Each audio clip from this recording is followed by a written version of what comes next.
श्री शिवाय नमस्तुभ्यं। है कि सोमवार की अगर प्रदोष पड़ती है, बहुत ध्यान से सुनना महाराज, सोमवार की प्रदोष पड़ती है तो शंकर भगवान कैलाश पर निवास करते हैं। हमारे यहाँ कहते हैं सोमवार की जो प्रदोष पड़ती है वो इच्छा पूर्ति। एक दिन शाम का समय, प्रदोष का दिन, प्रदोष काल, भगवान देव अधिदेव महादेव माँ जगत जननी पार्वती जी के साथ में भ्रमण कर। देखिए, अगर प्रदोष का व्रत नहीं कर सकते, प्रदोष के दिन आप व्रत नहीं कर सकते, मान लो आपसे भूखा नहीं रहा जाए, प्रदोष का व्रत नहीं कर सकते, प्रदोष के दिन आप भूखे नहीं रह सकते, मंदिर भी नहीं जा सकते, दिया भी नहीं लगा सकते, तो शिव महापुराण की कथा कहती है कि प्रदोष के दिन, प्रदोष काल में अपने ही दरवाजे के पास देवाधिदेव महादेव का स्मरण कर लक्ष्मी की वृद्धि के, कार्य सिद्धि के, संपदा को प्राप्त करने के लिए आप अपने ही दरवाजे के पास में एक दीप लगा सकते। कौन से दिन? प्रदोष। उससे 1000 गुना शिवलिंग में बल की प्राप्ति होती है।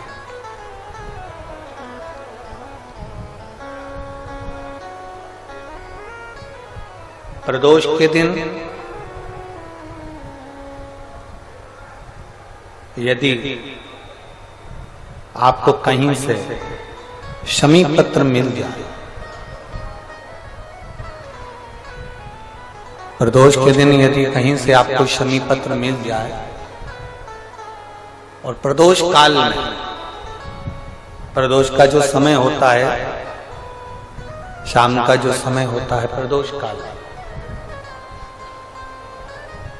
4 प्रदोष 5 प्रदोष आप कर देखिएगा कि आपका कोई काम है, कोई नौकरी के लिए आप अप्लाई कर रहे हैं, कोई समस्या बड़ी विकट आ गई है, कोई तकलीफ, बड़ा गला पकड़ रहा है बेटा, कोई तकलीफ विकट आ गई है, कोई समस्या विकट आ गई है, प्रदोष के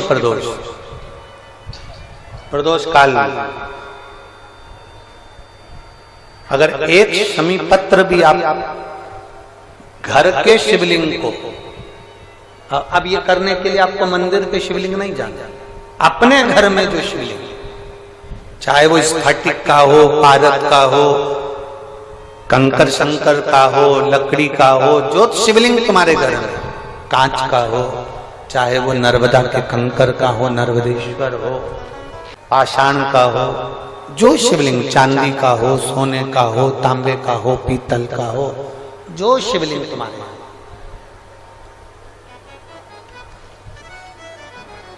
एक शमी पत्र यदि आप भगवान शंकर के शिवलिंग पर समर्पित कर रहे हो और उस शमी पत्र को उठाकर रात्रि को 9:15 की जो एक मुहूर्त होता है, एक समय होता है, जिस समय पर हम अपने मन की बात भगवान शंकर को कहते हैं, पूर्व में भी इसका वर्णन हम कर चुके हैं कथाओं में। उस 9:15 पर वो शमी पत्र को उठाकर एक कागज में, एक कटोरी में उसको रखते थे। 4 या 5 प्रदोष के उस शमी पत्र को अपने पास में रखिए और जिस कार्य के लिए जा रहे हो उसको जेब में ऊपर के भाग में उसको रखकर लेकर जाइए, आपका वो कार्य सफल होकर ही रहेगा, वो रुक नहीं सकता। शमी पत्र में इतना बल होता है, प्रदोष का जो शमी पत्र होता है वो बड़ा बलवान होता है, बड़ा एक पत्र है। आप स्वयं भाग्यशाली हैं, आप स्वयं किस्मत वाले हैं। कोई कैसे कहते तुमको कि तुम अभागे हो? ना ना, हमारे बराबर भाग्य नहीं है किसी का।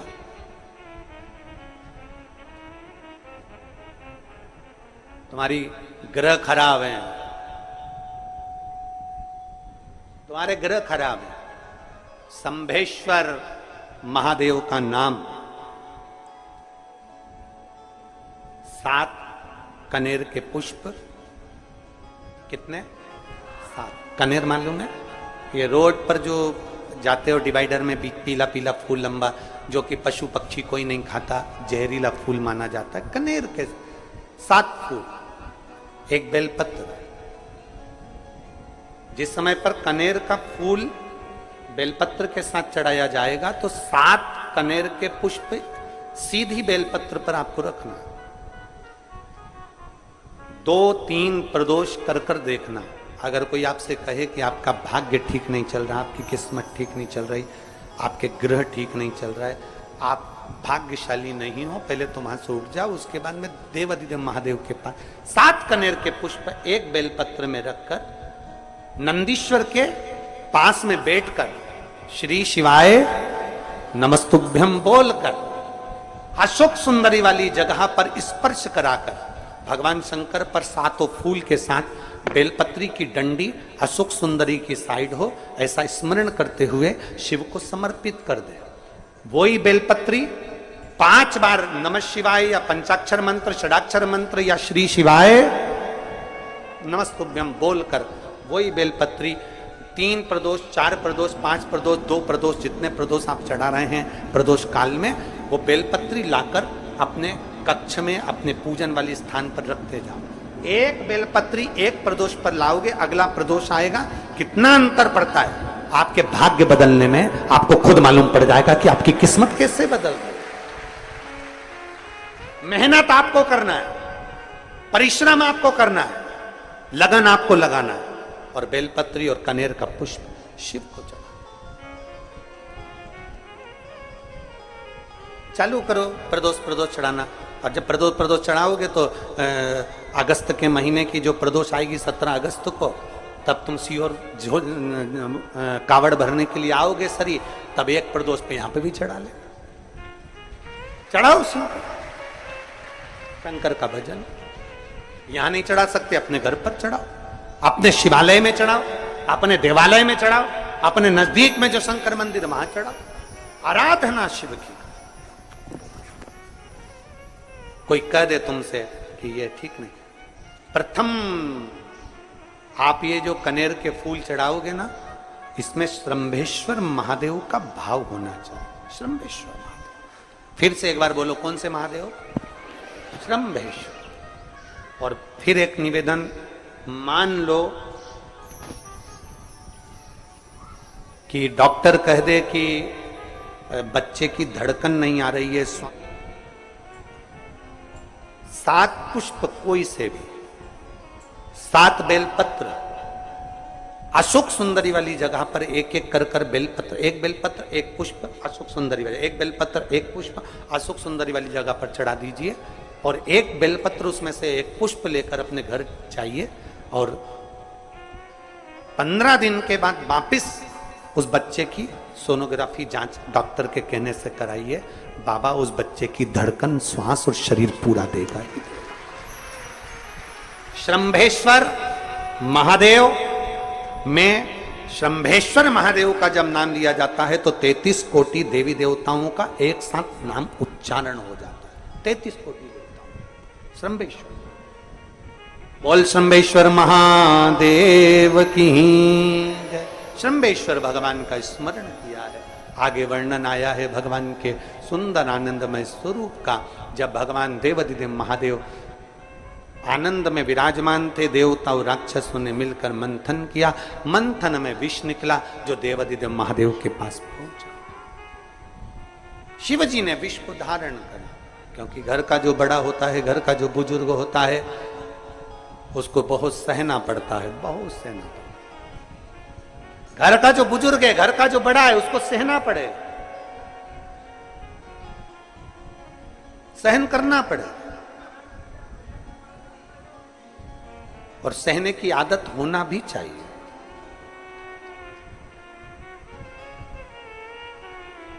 सहने की आदत होना भी चाहिए। सब जैसे तुम्हारे घर में बिजली है, अरे बोलो तो जम के, लाइट बिजली है। प्रत्येक घर में बिजली होती है, तो क्या प्रत्येक घर बिजली घर बन जाता है? जम के बोलो जरा। बिजली घर तो 1-2 कहीं कहीं बड़ा शहर है तो थोड़े ज्यादा हो सकते, छोटा शहर है, छोटा गांव है तो बिजली घर एक दो। प्रत्येक घर में बिजली होती है, पर सारे घर बिजली घर नहीं कहलाते, बिजली घर नहीं बन जाते। बिजली घर तो कोई सा घर होता है। उसी तरह ढेर सारे तुम्हें कथा करने वाले भी मिलेंगे, ढेर सारे तुम्हें ज्ञान देने वाले भी मिलेंगे, ढेर सारे तुम्हारे पास में, तुम्हें मोबाइल खोलोगे, टीवी खोलोगे तो ढेर सारे महाराज मिलेंगे, पर सब देवाधिदेव महादेव के भक्त नहीं मिल जाते। बड़ा कठिन होता, बहुत कठिन। प्रत्येक घर बिजली घर नहीं होता, उसी तरह घर में रहने वाला प्रत्येक व्यक्ति शंकर का भक्त नहीं होता।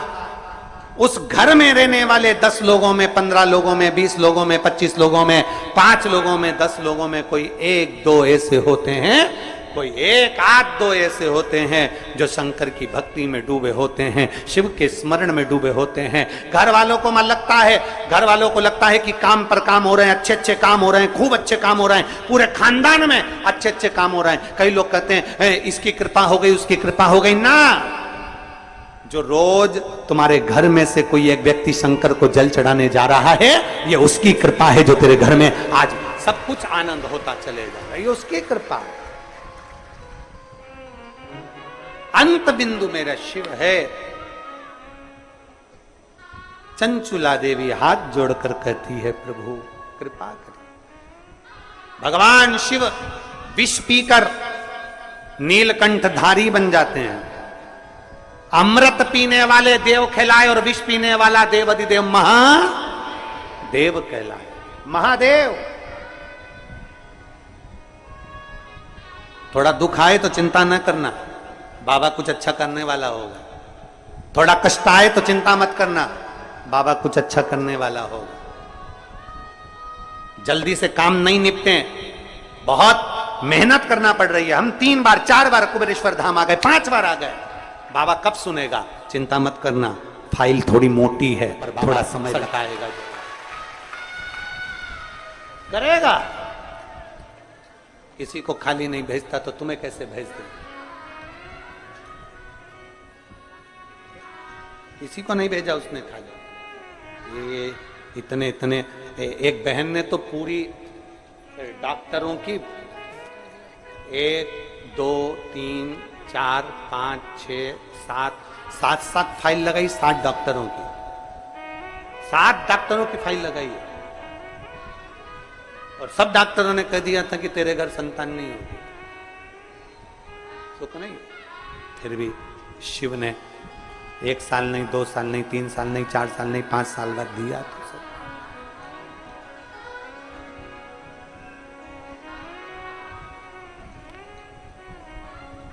देता जरूर है, थोड़ा समय लग सकता है। विष पीने के बाद भी बाबा का नाम नीलकंठधारी हो गया, त्रिपुंडधारी हो गया, त्रिकालदर्शी, कैलाशी, अविनाशी। क्या नहीं देता?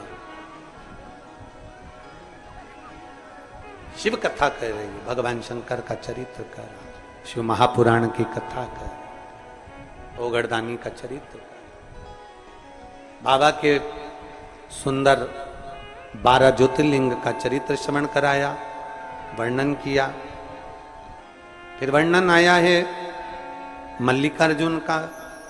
कार्तिकेय बाबा जब रुष्ट होकर चले गए तो उनको श्री शैलम पर जाकर मनाया, मल्लिकार्जुन के रूप में विराजमान। जब अपने नजदीक में, अपने क्षेत्र में शिव महापुराण की कथा हुआ करे तो 7 दिन नहीं तो 6ठे दिन, 7वें दिन, एक दिन जाकर बाबा की उस धरा को प्रणाम जरूर करा। प्रयास। मल्लिकार्जुन के रूप में पूजाए। तीसरा महाकाल जी का वर्णन किया, दूषण नाम के राक्षस के संहार के लिए भगवान काल अधिपति महाकालेश्वर बन गए। फिर वर्णन आया है श्री ओमकारेश्वर जी का, विंध्य नामक पर्वत के तप करने पर भगवान ओमकार के रूप में विराजमान। अगला वर्णन आया है केदारनाथ नर नारायण के तप करने पर भगवान केदारेश्वर के रूप में विराजमान हुए। फिर वर्णन आया है श्री भीमाशंकर, कुंभकर्ण के बेटे भीम का संहार कर कर भगवान शिव भीमाशंकर बन जाते हैं। अगला वर्णन आया है काशी विश्वनाथ, मनु शत्रुपा के तप करने पर भगवान काशी में विराजमान हो जाते हैं विश्वनाथ बनकर। त्र्यंबकेश्वर, गौतम बाबा पर गौ हत्या का दोष लगा, बाबा ब्रह्मा विष्णु महेश तीनों स्वरूप में भगवान यहाँ विराजमान हो जाते हैं। वैद्यनाथ, रावण को शिवलिंग ले जाने नहीं दिया, बाबा भूमि पर ही रह गए तो वैद्यनाथ के रूप में विराजमान हो गए। अगला वर्णन है नागेश्वर, दारुक नाम के राक्षस का भगवान ने संहार किया, नागेश्वर के रूप में विराजमान हुए। रामेश्वरम, राम जी के कहने पर भगवान शिव रामेश्वरम के रूप में विराजमान हुए। फिर वर्णन आया है कृष्णेश्वर, सुधर्म नाम के ब्राह्मण की धर्मपत्नी भूष्मा के बेटे को भगवान ने जीवित करा है तो भगवान कृष्णेश्वर के रूप में विराजमान। भगवान देवाधिदेव महादेव उत्तरकालदर्शी कैलाशी अविनाशी मेरे शिव 12 ज्योतिर्लिंग, ज्योतिर्लिंग का मतलब है जहां पर शंकर ज्योति के रूप में हमेशा विराजमान, हमेशा विराजमान।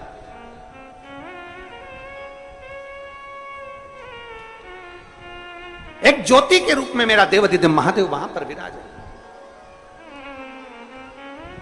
और वही ज्योति हम तो कई लोग कहते हैं कि आपके ये कुबेरेश्वर धाम के कंकर संकर में ऐसा क्या है, कुबेरेश्वर धाम में ऐसा क्या है। हम कहते हैं 12 ज्योतिर्लिंग के मध्य में है, तो हम तो ये मानते हैं कि 12 एक ज्योतिर्लिंग में एक ज्योति होती है, पर कुबेरेश्वर धाम में 12 ज्योतिर्लिंग की ज्योति एक साथ होती है। हम तो ये मानते हैं कि वहां 12 ज्योति एक साथ है। उसकी धरा